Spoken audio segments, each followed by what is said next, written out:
बदमाश, अब क्या बताएं, मेरा कंटेंट थोड़ा सा बदमाश वाला है। तो एक वीडियो वायरल हो गई थी, वो वायरल हो गई थी गलती से। मेरा एक डाकू का एल्बम आ रहा था, डाकू के एल्बम की शूटिंग थी, और उसमें क्या होता है कि मैं डाकू उसमें ज़रूर हूँ, लेकिन जो समाज में गंदी चीज़ें मैं उसको मारने का काम करता हूँ। उस एल्बम से ये मामला था। तो उसमें मेरी एंट्री थोड़ी सी भौकाली दिखाई गई, क्योंकि डाकुओं का बाप दिखाना था।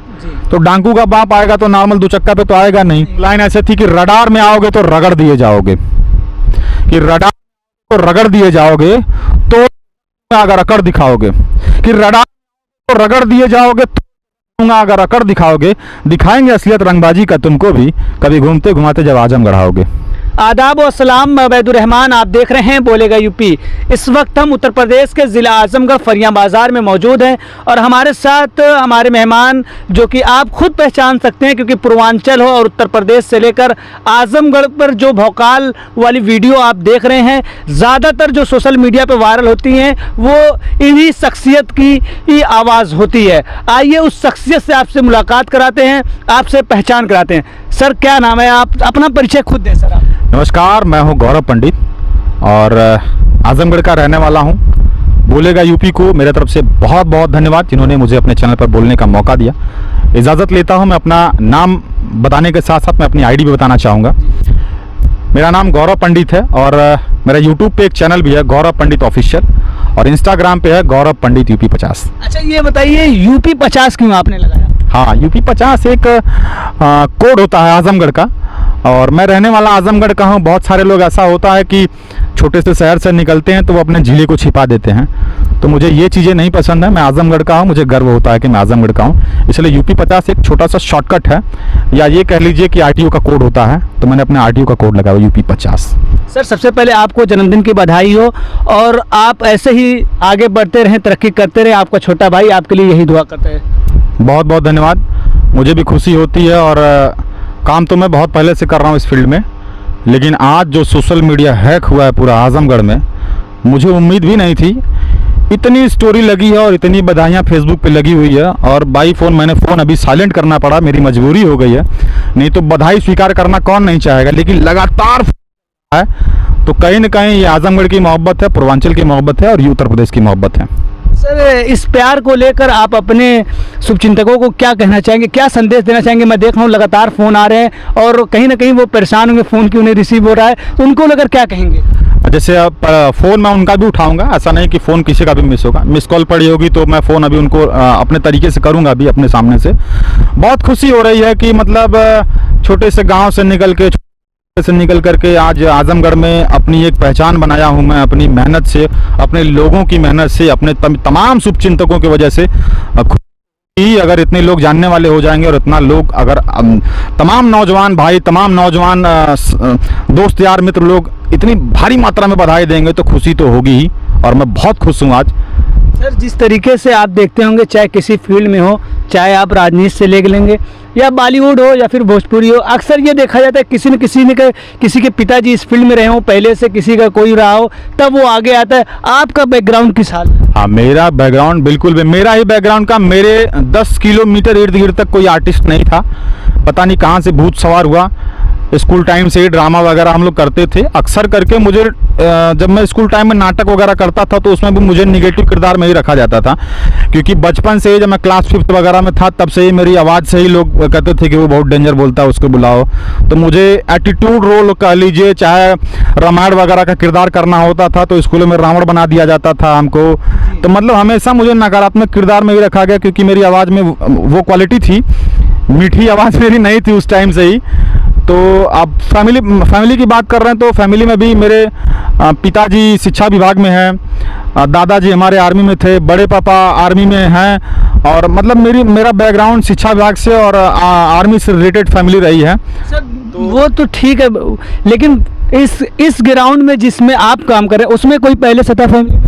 नहीं, इस गांव में मैंने कहा तो मेरी फैमिली छोड़ दीजिए, मेरे गांव में कोई नहीं था और मेरे अगल बगल के 10 किलोमीटर तक कोई नहीं था, और मेरे पापा को ये पसंद भी नहीं था मैं इस फील्ड में जाऊं। मेरे पापा भी चाहते थे कि बड़े पापा आर्मी में हैं, तो मैं भी आर्मी में ही जाऊँ। मेरे पापा बहुत शानदार वॉलीबॉल खेलते थे, मेरा भी बचपना वॉलीबॉल में गुजरा है।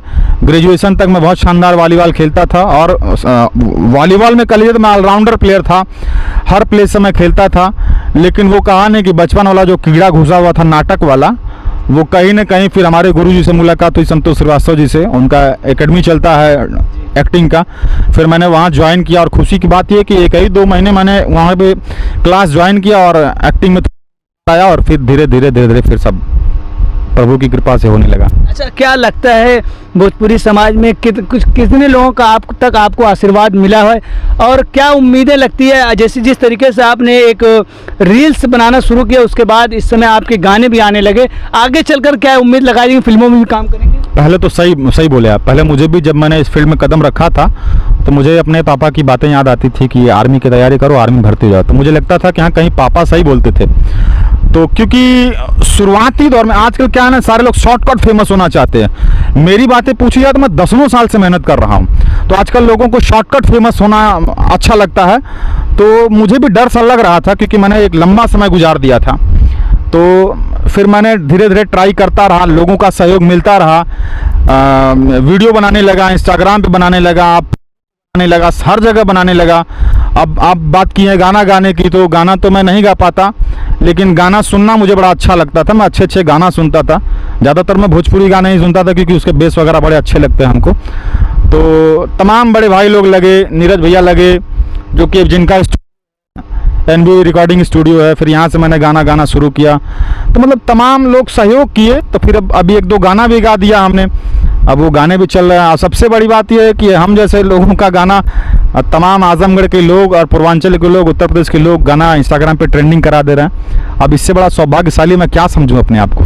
अच्छा, जो सत्यम भाई की आपने बात की है कि NV रिकॉर्डिंग स्टूडियो को लेकर, आप उसको क्या कहेंगे, कितना सपोर्ट दे रहे हैं? अरे बाप हो बाप, सपोर्ट की तो बातें छोड़ दी। इतना सपोर्ट, जितना एक माँ बाप सपोर्ट करते हैं, उतना यहाँ के ऑनर जो हैं बड़े भैया नीरज जी, एकदम समझ लीजिए कि एक मेरा कोई बड़ा भाई नहीं है, लेकिन एक बड़े भाई की तरह से सहयोग करते हैं। और गाना भी गा पाता हूँ और यहाँ बैठता भी हूँ, जैसे अपनापन फील होता है, जैसे लगता है कि हम घर में बैठे हैं। अभी आप नीचे से आ रहे थे तो मैंने आपसे कहा ना कि मेरी यहीं बैठकी होती है ज़्यादातर करके, इतना स्टूडियो में किसी के यहाँ बैठता नहीं हूँ मैं।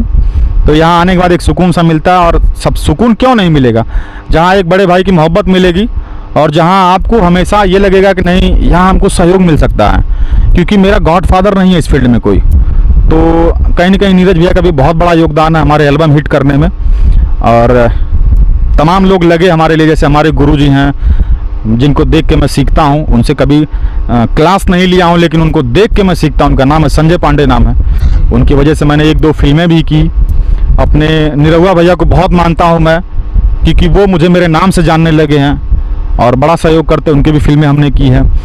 समर सिंह को मैं मानता हूँ, वो मार्केट में क्या है क्या नहीं है मुझे उससे कोई मतलब नहीं है, लेकिन मैंने उनके साथ फिल्में की है, मैं जानता हूँ वो क्या चीज़ है। संतोष श्रीवास्तव जी को मैं बहुत मानता हूँ। तो तमाम ऐसी भोजपुरी की तमाम बड़ी बड़ी हस्तियाँ जो हैं, जिनका आशीर्वाद मुझे हमेशा मिलता रहता है। अच्छा, दिनेश लाल यादव जी की आपने बात की, वो लगातार 1 साल से आजमगढ़ में ही है। क्या लगता है आजमगढ़ के लोगों को आगे बढ़ाने में काम कर रहे हैं? बिल्कुल काम कर रहे हैं। मैं भी तो आजमगढ़ का ही हूँ। अगर वो चाहते तो गाजीपुर को लोगों को आगे बढ़ाते, लेकिन मैं तो आजमगढ़ का हूँ। कुछ लोग जातिवाद करते हैं, तो मैं तो उनको जाति का भी नहीं हूँ कि मेरा इतना सहयोग करते हैं। उनकी वजह से मैंने आजमगढ़ में 2 फिल्में की, कठपुतली की और एक रिश्तों का बंटवारा मैंने किया। तो छोटा ही रोल किया, लेकिन किया तो उन्हीं की वजह से मैंने। नहीं, यही बहुत नहीं, एक छोटे से कलाकार को फिल्मों में जगह देना उनके लिए बड़ा, हाँ, बहुत बड़ी बात है। मैंने कहा ना कि मेरा कोई गॉडफादर नहीं था इस फील्ड में।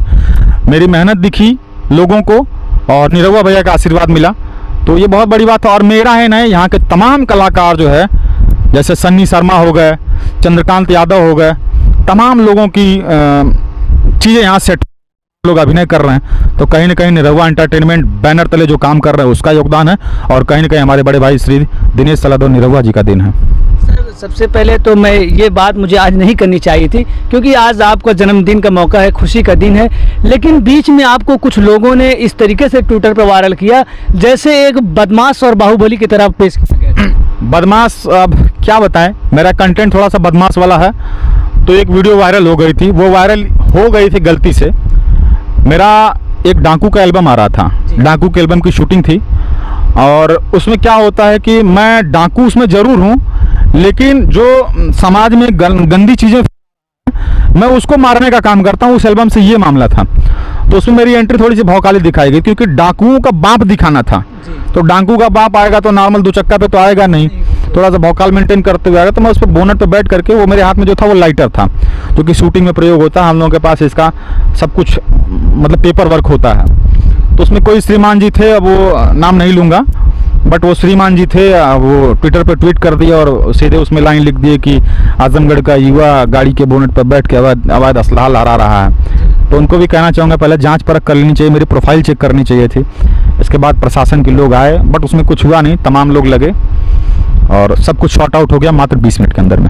अच्छा, प्रशासन ने कितना सहयोग किया? प्रशासन ने भी बहुत सहयोग किया। प्रशासन के जो लोग हमारे घर पे आए थे, उसमें 2-3 सिपाही लोग भी हमको जान रहे थे कि अरे पंडित जी, तो अच्छी फीलिंग मिली थोड़ा सा वहाँ से। बाकी प्रशासन के लोग बहुत सहयोग किए। थाने पर हम गए तो वहाँ चाय पानी नाश्ता होने, तो थाने पर चाय पानी नाश्ता नहीं मिलता महाराज। अच्छा, ये बताइए, जिस तरीके से उन्होंने ये पेश कर दिया था असलहे को लेकर, क्या वाकई वो असलहा था या फिर? नहीं, वो असलाह नहीं था, वो शूटिंग का एक प्रयोग करने वाला लाइटर होता है। वो बिल्कुल आपको दिखेगा, क्योंकि शूट जो जैसे कोई भी सीन बनाई जाती है फिल्मों में, तो वो हूबहू दिखाने के लिए बनाई जाती है। तो वो लाइटर होता है और उसको शूटिंग में यूज़ करने के लिए ही बनाया जाता है। बाकी उससे किसी प्रकार का हानि नहीं होता, क्योंकि वो चलती भी नहीं है। आखिरी में अपने शुभचिंतकों के लिए क्या कहना चाहेंगे? प्यार भरा संदेश को देना। तमाम शुभचिंतकों के लिए मेरे तरफ से बहुत बहुत धन्यवाद, जो इतना स्नेह देते हैं। एक नाम छूट गया था, बोलते बोलते एक नाम छूट गया था। अभी हाल ही में मैं पटना गया था। पटना में मुझे बुलाया गया था वहाँ तमाम पवन भैया की टीम से। तो पवन भैया का भी आशीर्वाद हमको मिला और उन्हें पूरा कस करके हमको कहा कि जियो सिर चापे रहो एकदम। तो एक एनर्जी मिली। और ये बात उन्होंने बोली तो कितना आपके अंदर जोश आया होगा? अब जोश की बात करें, मेरे एक एक रोंगटा खड़ा हो गया था, क्योंकि अपने आप में वो पावर स्टार हैं, जो कि पूरी भोजपुरी इंडस्ट्री जानती है। उनके कद को सारे लोग जानते हैं। अगर वो आदमी पूरा, मैंने वो भी किया और अपने इंस्टा पे भी पोस्ट किया है, तो पूरा भर करके और आपसे ले करके जियो शेर बोले, तो लगा कि नहीं, मैं अब सही रास्ते पे हूँ। शुरुआत में लगता था कि गलत रास्ते पे हूँ, लेकिन अब लगा कि नहीं, मैं मजबूत रास्ते पे हूँ। उसके बाद फिर लखनऊ में इवेंट का, वहाँ भी मैं गया था, वहाँ भी स्टेज पे मुझे, अच्छा सबसे बड़ी बात यह है कि आपके इस भाई को किसी भी कार्यक्रम में जाता हूँ, वहाँ पहला नाम मेरा होता है। पटना में भी मेरा पहला नाम था और लखनऊ में भी पहला नाम था, जो स्टेज पे चढ़ के मैंने बोला था। तो मैं अपने तमाम शुभचिंतकों से बस यही कहना चाहूँगा कि जिस तरीके से आप लोग मोहब्बत करते हैं, अपनी मोहब्बत यूं ही बरकरार रखिएगा। बाकी आज बेशक थोड़ा सा कद, लेकिन अपनी मेहनत से वहाँ पहुँचूँगा जहाँ मेरा सपना, जहाँ मेरा। सर, लास्ट में हमारे दर्शकों के लिए एक आध डायलॉग मैं एक ही डायलॉग मारता हूँ, जिस डायलॉग से मेरी एक पहचान बनी थी आजमगढ़ में। आपने मौका दिया है, आपको भी बहुत बहुत धन्यवाद। वो लाइन ऐसे थी कि रडार में आओगे तो रगड़ दिए जाओगे, कि रडार को रगड़ दिए जाओगे तो अगर अकड़ दिखाओगे, कि रडार को रगड़ दिए जाओगे तो अगर अकड़ दिखाओगे, दिखाएंगे असलियत रंगबाजी का तुमको भी, कभी घूमते घुमाते जब आजमगढ़ आओगे। बहुत बहुत शुक्रिया सर, बहुत बहुत धन्यवाद, बहुत बहुत धन्यवाद। सर, लास्ट में एक बात छूट गई, आपने सब कुछ कहा, हमारे दर्शकों के लिए क्या कहना चाहेंगे? हमारे बारे में आपके दर्शकों को भी मैं यही कहना चाहूँगा कि वास्तव में आप बहुत हार्ड वर्क कर रहे हैं। आप बोलेगा यूपी चैनल से हैं। मेरे लोग अगर इस चैनल से जुड़ रहे हैं तो इनके चैनल को सब्सक्राइब करिएगा। बिल्कुल निष्पक्ष पत्रकारिता कर रहे हैं और युवा पत्रकार हैं। सबसे बड़ी बात यह है, आपको आगे बढ़ना चाहिए। और मेरा आपसे पर्सनल निवेदन ये है कि आप निष्पक्ष पत्रकार बनिएगा और किसी प्रकार का जातिवाद नहीं, किसी प्रकार का धर्मवाद नहीं। जो साक्ष्य है उसको दिखाइएगा, जो सत्य है वही दिखाइएगा। चौथा स्तंभ बन के दिखाएं। बहुत बहुत शुक्रिया, बहुत बहुत धन्यवाद, बहुत बहुत धन्यवाद। आजमगढ़ की तमाम खबरों को देखने के लिए हमारे YouTube चैनल बोलेगा यूपी को सब्सक्राइब करें। तब तक के लिए शुक्रिया, धन्यवाद।